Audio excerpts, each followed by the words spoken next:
Hi guys, मैं हूँ robin प्रमाणिक और आपका मैथ्स विद रॉबिन में स्वागत है। आज हम लोग क्लास 8 का चैप्टर 2 स्टार्ट करने वाले हैं और इस चैप्टर का नाम है linear equation in one variable. तो चलिए इस चैप्टर को स्टार्ट करते हैं। आप मेरे वीडियो में बने रहिए और चैनल को लाइक, शेयर और सब्सक्राइब कीजिए। तो इस चैप्टर को स्टार्ट करने से पहले हम लोग को कुछ बेसिक टर्म्स जानने पड़ेंगे। वो बेसिक टर्म्स क्या है वो हम लोग को जानने पड़ेंगे। तो चलिए, पहला है कांस्टेंट। पहला हम लोग को क्या जानना है कि कांस्टेंट क्या होता है। इस चैप्टर की शुरुआत में हम लोगों को कुछ बेसिक टर्म्स जानने पड़ेंगे, वो क्या क्या है। तो पहला है कांस्टेंट। कांस्टेंट क्या होता है? कांस्टेंट क्या होता है? समथिंग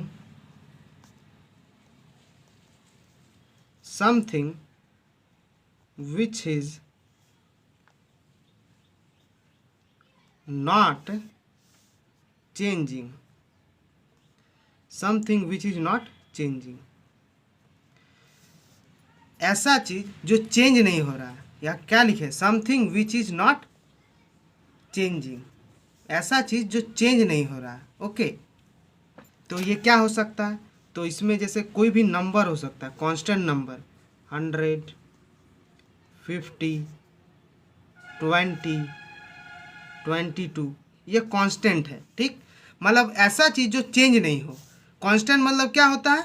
ऐसा चीज़ जो चेंज ना हो, एक पार्टिकुलर टाइम पे वो वही रहे। ओके, एक पार्टिकुलर टाइम पे वो कांस्टेंट रहे। ठीक, तो उसको क्या बोलते हैं? कांस्टेंट। देखिए यहाँ पर 100 जो है वो चेंज हो रहा है। 100 तो 100 ही है, वो एक टाइम पे 100 ही है, वो चेंज हो रहा है नहीं।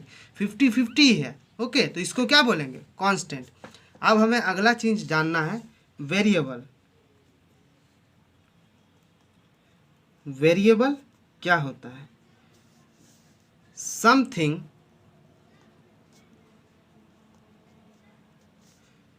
Which is changing. वेरिएबल क्या होता है? जो वेरी करते रहे, पार्टिकुलर टाइम पे वेरी करते रहे। हर पार्टिकुलर टाइम पे क्या करते रहे? वेरी। तो वेरिएबल को हम लोग क्या बोल सकते हैं? वेरिएबल क्या लिख सकते हैं हम लोग? एक्स, वाई, जेड, कुछ भी लिख सकते हैं। पी, क्यू, आर, एस, कुछ भी मान सकते हैं वेरिएबल। तो ये एक्स क्या है? एक्स कभी 2 भी हो सकता है, एक्स 3 भी हो सकता है, एक्स 5 भी हो सकता है। तो क्या हो रहा है? वेरी कर रहा है। ओके, एक्स 2 भी हो सकता है, 5 भी हो सकता है, कुछ भी हो सकता है, एक्स वाई जेड कुछ भी हो सकता है। तो क्या कर रहा है? वेरी कर रहा है। तो वेरिएबल मतलब क्या होता है? जो वेरी करे, एक पार्टिकुलर टाइम पे जो क्या करे? वेरी करे, उसको क्या बोलते हैं? वेरिएबल। तो चलिए हम लोग अगला टॉपिक देखेंगे। अब हम लोग देखेंगे टर्म्स क्या होता है। क्या देखेंगे? टर्म्स। टर्म्स क्या होता है? टर्म्स देखिए कुछ भी हो सकता है। टर्म क्या क्या हो सकता है? टर्म वेरिएबल हो सकता है। ओके, टर्म वेरिएबल हो सकता है। वेरिएबल में क्या क्या? वेरिएबल में X Y Z. Okay, term constant हो सकता है। कांस्टेंट में क्या? 50, 10, 20, तो कांस्टेंट हो सकता है। और टर्म वेरिएबल इनटू कांस्टेंट हो सकता है। मतलब कांस्टेंट और वेरिएबल का अगर प्रोडक्ट कर दे तो कांस्टेंट क्या है? 50 है, और 50 को x के से इंटू कर देंगे तो 50x हो गया। तो टर्म क्या क्या हो सकता है? वेरिएबल हो सकता है, कांस्टेंट हो सकता है, और वेरिएबल इनटू कांस्टेंट हो सकता है। टर्म क्या हो सकता है? वेरिएबल इनटू वेरिएबल हो सकता है। वेरिएबल इनटू वेरिएबल, जैसे x है, x into X, X square. Okay, अब चलो x इंटू एक्स क्या होगा? X square. y into Y क्या होगा? Y square. तो टर्म क्या हो सकता है? वेरिएबल हो सकता है, कांस्टेंट हो सकता है, वेरिएबल इंटू कांस्टेंट हो सकता है, वेरिएबल इंटू वेरिएबल हो सकता है। तो टर्म ये 4 चीज़ हो सकता है। ये 4 चीज़ जहाँ दिखे आपको वो टर्म है। ये 4 चीज़ आपको जहाँ दिखे वो क्या है? टर्म है। अब अगला हम लोग देखेंगे अलजेब्रिक एक्सप्रेशन। तो देखते हैं algebraic expression. Algebraic expression. Algebraic expression क्या होता है? ये ऊपर में जो 3 चीज़ बताए, कांस्टेंट, वेरिएबल और टर्म, वो तो आपको समझ में आ गया। अब अलजेब्रिक एक्सप्रेशन क्या होता है? देखिए, जिसमें अलजेब्रिक एक्सप्रेशन क्या होता है, जिसमें कांस्टेंट भी रहे, ठीक है, जिसमें कांस्टेंट भी रहे और वेरिएबल भी रहे, ओके, जिसमें कांस्टेंट भी रहे वेरिएबल रहे, कांस्टेंट वेरिएबल और कांस्टेंट, देखिए क्या है, वेरिएबल है, दो वेरिएबल और एक कांस्टेंट, तो जिसमें कांस्टेंट भी रहे और वेरिएबल रहे, सीधा बात जिसमें टर्म रहे, ओके, ये सब क्या है, एक तरीके से टर्म ही है ना, एक्स भी टर्म, वाई भी टर्म, टू भी टर्म, तो ये एक तरीके से क्या है, टर्म है, तो जिसमें टर्म रहे वही हो गया अलजेब्रिक एक्सप्रेशन। तो चलिए आगे देखते हैं। अब हम लोग देखेंगे इक्वेशन। इक्वेशन क्या होता है, इक्वेशन, इक्वेशन क्या होता है, ये इक्वेशन आपको पढ़ के ही पता चल जा रहा है। इक्वेशन मतलब इक्वेट करना, इक्वेशन मतलब इक्वेट करना, पढ़ के ही आपको पता चल जा रहा है। मतलब कांस्टेंट और वेरिएबल को क्या करना, इक्वेट कर देना, कांस्टेंट और वेरिएबल को क्या करना, इक्वेट कर देना, ओके। तो चलिए इक्वेट करते हैं। जैसे हम लोग एक एग्जांपल लेते हैं, 2x - 3 = 5, ये एक एग्जांपल ले लिए। तो देखिए यहाँ पर क्या है, वेरिएबल भी है और कांस्टेंट भी है, दोनों को क्या किए, इक्वेट कर दिए। इक्वेट मतलब जहाँ =2 का साइन आए मतलब इक्वेशन, =2 मतलब इक्वेशन, मतलब कांस्टेंट और वेरिएबल को इक्वेट कर दिए, कांस्टेंट और वेरिएबल और कांस्टेंट को इक्वेट कर दिए, ओके, तो वो क्या बन गया, इक्वेशन।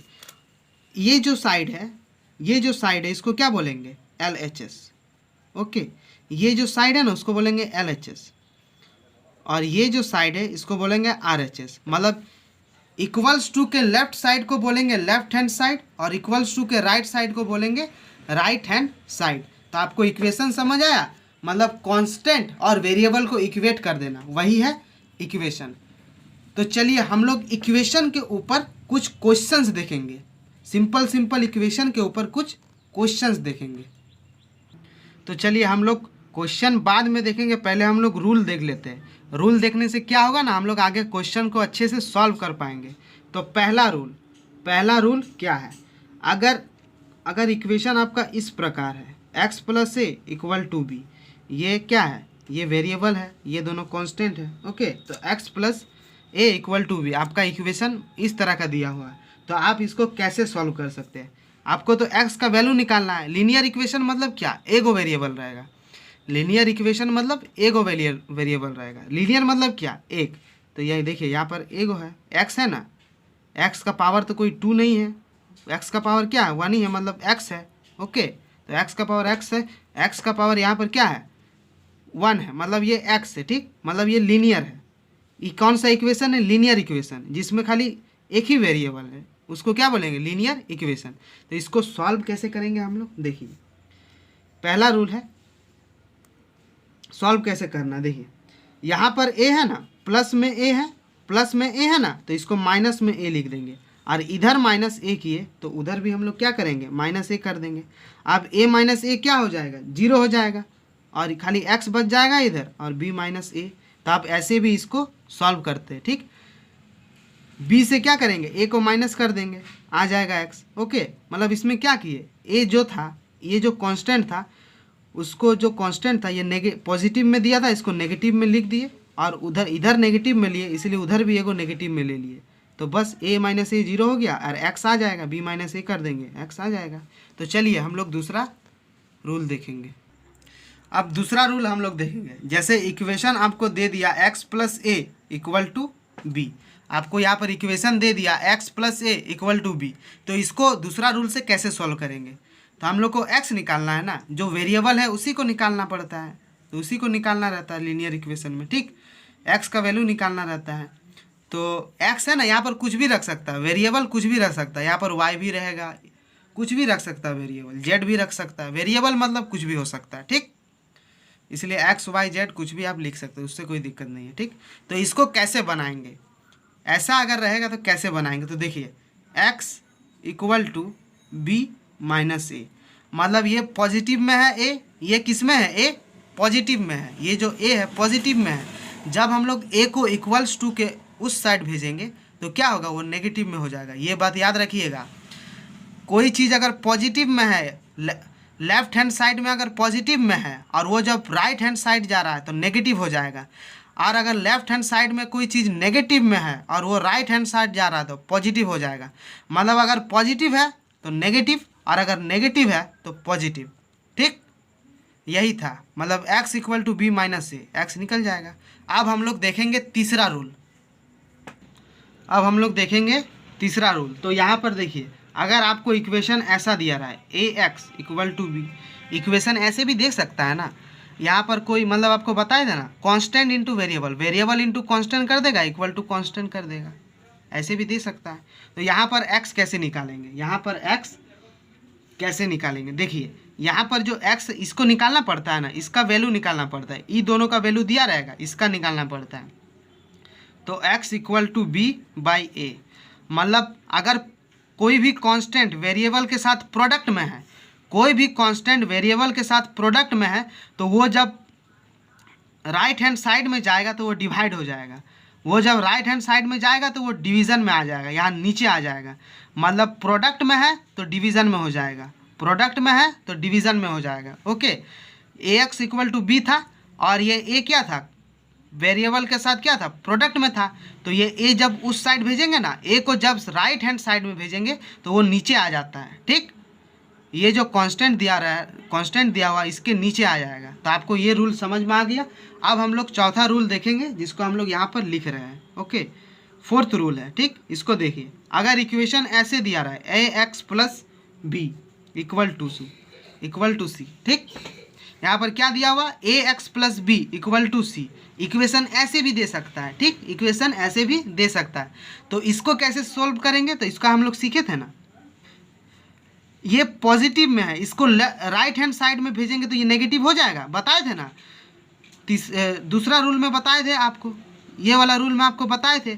जब इधर अगर लेफ्ट हैंड साइड में अगर पॉजिटिव में है और वो राइट हैंड साइड जाएगा तो नेगेटिव हो जाएगा, तो c माइनस बी हो जाएगा। क्या हो गया, c माइनस बी। ठीक है, इतना दूर आपको समझ में आ गया। लेफ्ट हैंड साइड में अगर पॉजिटिव में है कोई कांस्टेंट और वो अगर राइट हैंड साइड जा रहा है तो वो क्या हो जाएगा, नेगेटिव। और अगर नेगेटिव में दिया रहता तो पॉजिटिव हो जाता। ठीक, अब ए क्या है, वेरिएबल के साथ प्रोडक्ट में है, ए क्या है, वेरिएबल के साथ प्रोडक्ट में है। तो इसको कैसे करेंगे, एक्स लिखेंगे और ये जो कांस्टेंट है इसका नीचे आ जाएगा, ये डिवाइड में आ जाएगा। आपको बताए थे ना कि जब भी प्रोडक्ट रहे तो क्या होगा, राइट हैंड साइड जब भी जाएगा तो डिवाइड में हो जाएगा। जब भी प्रोडक्ट रहे और राइट हैंड साइड उसको भेजना है तो क्या हो जाएगा, डिवाइड में आ जाएगा। ठीक, तो हम लोग इस वीडियो में कुछ बेसिक चीज़ जाने, जैसे algebraic expression, equation, term, variable, constant, और रूल जाने कि लीनियर इक्वेशन को कैसे सॉल्व किया जाता है, उसका रूल जाने। तो आपको अगर मेरा वीडियो पसंद आया तो इस चैनल को लाइक, शेयर और सब्सक्राइब कीजिए। Thank you.